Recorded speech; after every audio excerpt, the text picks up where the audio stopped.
नमस्कार दोस्तों, इस वीडियो में बात करेंगे कन्या वालों के लिए मई 2025 महीने के मासिक राशि फल की।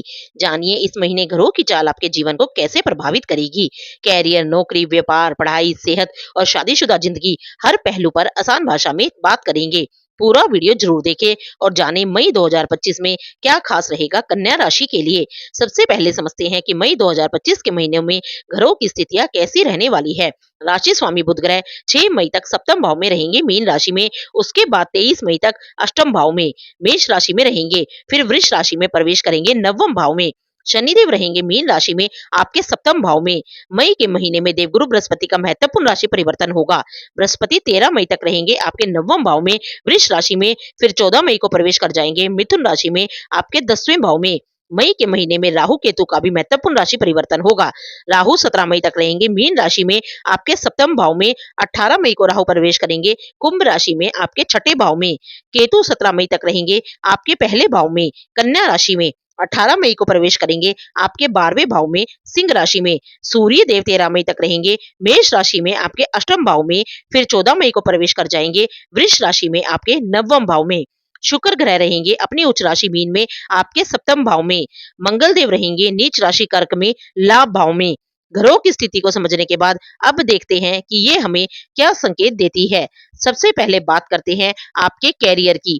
कैरियर नौकरी के लिए दशम भाव को देखा जाता है। दशम भाव के स्वामी बुध 6 तारीख तक नीच राशि में सप्तम भाव में रहेंगे। उसके बाद 6 से 23 मई के बीच अष्टम भाव में शत्रु राशि में रहेंगे। 23 मई के बाद वह नवम भाव में रहने वाले हैं। दशम भाव में देवगुरु बृहस्पति प्रवेश करेंगे 14 मई तक। महीने को शुरुआत से 23 मई तक आपकी राशि व दशम भाव के स्वामी बुध की स्थिति ठीक नहीं है। अष्टम भाव का संबंध परिवर्तन, रिस्क और रिसर्च से होता है। इस दौरान आपको अपने कार्य में बहुत ध्यान देने की आवश्यकता है, क्योंकि छोटी सी चूक भी आपको परेशानी में डाल सकती है।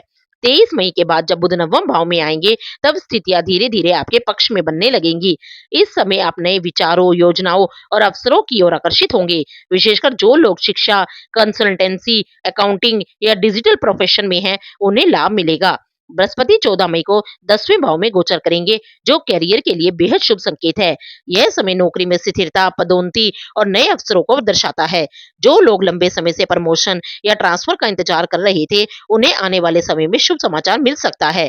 मंगल लाभ भाव में रहेंगे लेकिन नीच के होकर, इसलिए मेहनत तो ज्यादा करनी पड़ेगी, लेकिन लाभ थोड़ा धीरे धीरे आएगा। किसी पुराने क्लाइंट या पुराने कॉन्ट्रैक्ट से काम मिल सकता है। मंगल तीसरे भाव के स्वामी भी हैं, तो अपने प्रयासों की मेहनत की दिशा को सही बनाए रखना बहुत जरूरी होगा। व्यापार बिजनेस की बात करें तो उसे सप्तम भाव से देखा जाता है। सप्तम भाव में उच्च के शुक्र, शनि तथा 17 मई तक राहु भी रहने वाले हैं। सप्तम भाव के स्वामी बृहस्पति हैं, जो नवम व दशम भाव में रहेंगे। शनि, शुक्र और राहु की युति सप्तम भाव में है। यह संकेत देती है कि कैरियर में भागीदारी, कॉर्पोरेट डील्स या पार्टनरशिप के मामलों में सावधानी से आगे बढ़ें। किसी के वादों पर आंख मूंद कर भरोसा ना करें। दस्तावेजों को अच्छी तरह पढ़कर ही कोई निर्णय लें। 18 तारीख के बाद राहु सप्तम भाव में नहीं रहेंगे, तो महीने के दूसरे भाव में शुक्र शनि के बीच बना धन योग अच्छा फल दे सकता है।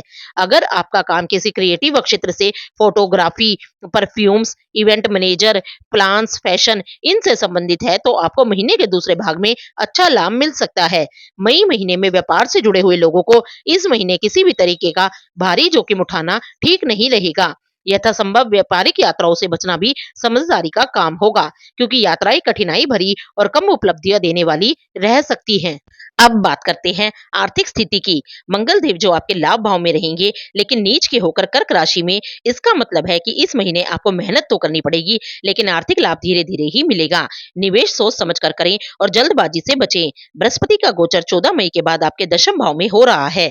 बृहस्पति की 5वीं दृष्टि आपके दूसरे भाव धन भाव पर रहेगी, जिससे नए स्रोतों से आय आने की संभावना बनेगी। यदि आपने पहले कोई प्रयास या जो योजना बनाई थी, तो उसका लाभ इस महीने मिलने लगेगा। राहु का गोचर 18 मई से आपके छठे भाव में होगा, जिससे पुराने कर्जे या उधार को लेकर राहत मिल सकती है। कर्ज लेने से बचें और यदि लेना भी पड़े तो स्पष्ट शर्तों के साथ लें। बुध के नवम भाव में गोचर से कोई विदेशी स्रोत या ऑनलाइन इनकम का रास्ता खुल सकता है। फ्रीलांसिंग, डिजिटल काम या एजुकेशन से जुड़ी फील्ड वालों को धन लाभ हो सकता है। अब बात करते हैं स्वास्थ्य की। महीने की शुरुआत में आपकी राशि के स्वामी बुध ग्रह नीच के रहेंगे। बाद में 8वें भाव में रहेंगे। ये स्थितियां स्वास्थ्य के प्रति लापरवाही रहने का संकेत देती हैं। रोग प्रतिरोधक अक्षमता कमजोर रहेगी। इस महीने केतु 18 मई के बाद आपके द्वादश भाव में प्रवेश करेंगे, जो संकेत देता है कि नींद की कमी, स्ट्रेस और इम्यूनिटी से जुड़ी समस्याएं हो सकती हैं। मानसिक रूप से खुद को शांत और संतुलित रखना जरूरी होगा। मंगल ग्रह जो इस समय लाभ भाव में नीच राशि में है, यह दर्शाते हैं कि ब्लड प्रेशर, सूजन या थकान जैसी समस्याएं परेशान कर सकती हैं। नियमित व्यापार और पर्याप्त पानी का सेवन आपकी सेहत को बैलेंस में रखेगा। शनि और राहु का सप्तम व छठे भाव पर प्रभाव यह बताता है कि पेट से संबंधित परेशानियां जैसे एसिडिटी या पाचन तंत्र की गड़बड़ियां इस महीने कुछ लोगों को परेशान कर सकती हैं। कुल मिलाकर मई 2025 में कन्या राशि वालों को अपने मानसिक और पाचन स्वास्थ्य पर विशेष ध्यान देना चाहिए। आपको सतर्क रहकर सही दिनचर्या अपनानी है। नींद पूरी ले और मानसिक शांति के लिए ध्यान, प्राणायाम को दिनचर्या में शामिल करें। अब बात करते हैं रिश्तों की। इस महीने शनि, शुक्र और राहु तीनों ही आपके सप्तम भाव में रहेंगे। 17 मई तक सप्तम भाव जीवन साथी और वैवाहिक संबंधों का मुख्य भाव होता है। सप्तम भाव के स्वामी बृहस्पति नवम व दशम भाव में रहेंगे। शुक्र की उस स्थिति दर्शाती है कि दाम्पत्य जीवन में प्रेम, आकर्षण और सहयोग तो रहेगा, लेकिन शनि और राहु का साथ यह भी संकेत देता है कि किसी पुराने मुद्दे या गलतफहमी को लेकर तनाव संभव है। छोटी छोटी बातों को बड़ा ना बनाएं और संवाद से हर बात को सुलझाएं। 18 मई के बाद राहु आपके छठे भाव में प्रवेश करेंगे, जिससे स्थिति में धीरे धीरे सुधार आने लगेगा। मानसिक बोझ कम होगा और रिश्तों में फिर से मिठास आ सकती है।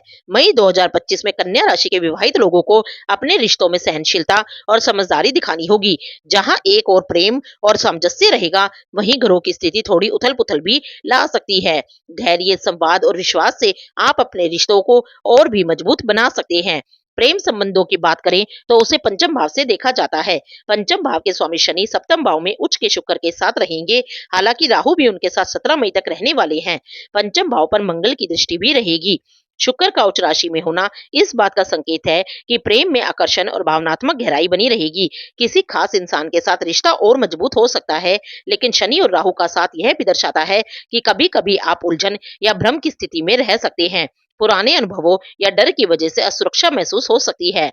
18 मई के बाद राहु का छठे भाव में जाना रिश्तों में तनाव को कुछ हद तक कम करेगा। अगर पहले कोई गलतफहमी चल रही थी, तो अब यह साफ हो सकती है। जो लोग नई रिलेशनशिप की शुरुआत करना चाहते हैं, उनके लिए भी यह महीना अनुकूल है, बशर्ते आप जल्दबाजी से बचें और रिश्तों को समय दें। अब बात करते हैं शिक्षा पक्ष की। शिक्षा पक्ष को भी पंचम भाव से देखा जाता है।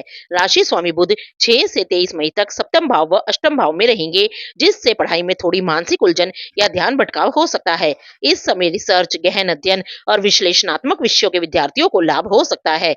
नीच के मंगल का पंचम भाव पर प्रभाव थोड़ा असंतुलन और चिड़चिड़ाहट की स्थिति बना सकती है। पढ़ाई के दौरान झुंझलाहट या जल्दी थक जाने की स्थिति बन सकती है। मई के महीने में जल्दबाजी में कोई निर्णय ना ले, खासकर विषय चयन या कैरियर से जुड़े मामलों में। अब बात करते हैं विदेश यात्रा की। इस महीने केतु का गोचर 18 मई के बाद आपके 12वें भाव विदेश भाव में हो जाएगा। वहीं राहु छठे भाव में रहेंगे। यह ग्रह स्थिति विदेशी यात्रा, वीजा, इंटरव्यू, विदेशी कंपनियों में जॉब अप्लाई करने वालों के लिए एक नई शुरुआत या अप्रत्याशित अवसर ला सकती है। 12वें भाव में केतु का प्रवेश अचानक विदेश यात्रा का योग बन सकता है, विशेषकर यदि आपकी कुंडली में पहले से ऐसे योग हों। 12वें भाव के स्वामी सूर्य 14 मई के बाद नवम भाव में रहने वाले हैं। तो जो लोग उच्च शिक्षा प्राप्ति के लिए विदेश जाना चाहते हैं तथा विदेश में कार्य करना चाहते हैं, तब उन्हें शुभता मिल सकती है। अब बात करते हैं मई महीने के विशेष उपायों की। शनिवार को बजरंगबली को सिंदूर और चमेली का तेल चढ़ाएं। काले तिल और नारियल को जल में प्रवाहित करें। बुधवार को गौ माता को हरा चारा खिलाएं। श्री गणेश अर्थवशीष का पाठ करें। हनुमान चालीसा का नियमित पाठ करें और मंगलवार को गुड़ का दान करें। अगर आपको ये वीडियो अच्छी लगी हो तो इस वीडियो को लाइक, शेयर एंड चैनल को सब्सक्राइब जरूर कीजिएगा।